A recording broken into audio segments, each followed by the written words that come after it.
वैरागी जम्बू कुमार, 16 साल की आपकी उम्र है। पिताश्री के 11 करोड़ स्वर्ण मुद्राओं की संपत्ति के आप एकमात्र वारिस हैं। 8 रूपवती कन्याओं के साथ आपकी सगाई हो चुकी है और पहले ही बार आपने सुधर्मा स्वामी की देशना सुनी है।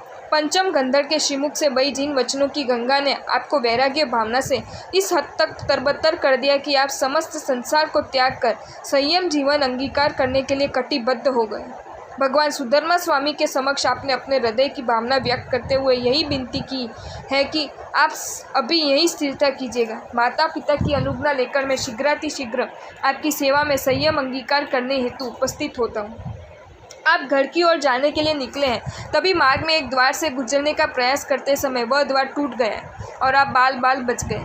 इस घटना से आपके मन में ये विचार कौन आता जाता है कि इस क्षण जीवन समाप्त हो गया होता तो मेरी आत्मा का क्या होता, और घर न जाकर आप पुनः सुधर्मा स्वामी जी के पास आए और जीवन भर के लिए ब्रह्मचर्यवत पालन की प्रतिज्ञा लेने हेतु आपने उनसे याचना की।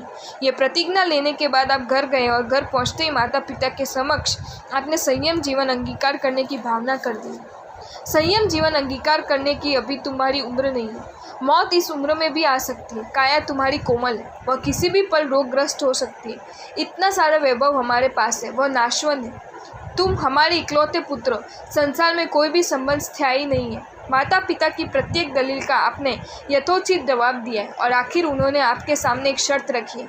8 कन्याओं के साथ तुम्हारी सगाई हो चुकी है। तुम एक बार उन सबके साथ विवाह कर लो, फिर खुशी से संयम के मार्ग पर चले जाना। और आपने माता पिता की बात को स्वीकार करते हुए कह दिया है कि विवाह करने से मेरा इनकार नहीं है, परंतु उन 8 कन्याओं के माता पिता को आप स्पष्ट शब्द में बता दीजिए कि हमारा जम्बू विवाह के दूसरे ही दिन संयम के मार्ग पर चला जाने वाला है। ये बात ध्यान में रखकर ही अपनी कन्याओं को विवाह हमारे पुत्र के साथ कीजिएगा। और कमाल, उन कन्याओं को उनके माता पिताओं ने उक्त बात स्पष्ट रूप से बता दी है, पर इसके बावजूद वो 8 कन्या अपने आपके साथ ही विवाह करने के आपके निर्णय पर अटल है और उन 8 कन्याओं के साथ आपका विवाह हो गया। प्रत्येक कन्या को उसके माता पिता की ओर से 11 करोड़ स्वर्ण मुद्राएं मिली है। जो तमने आ वीडियो गम्यो है तो आ वीडियो ने लाइक करो અને મારી ચેનલ જૈન ફેક્ટ્સ એન્ડ સ્ટોરીઝને સબસ્ક્રાઈબ કરો। ધન્યવાદ।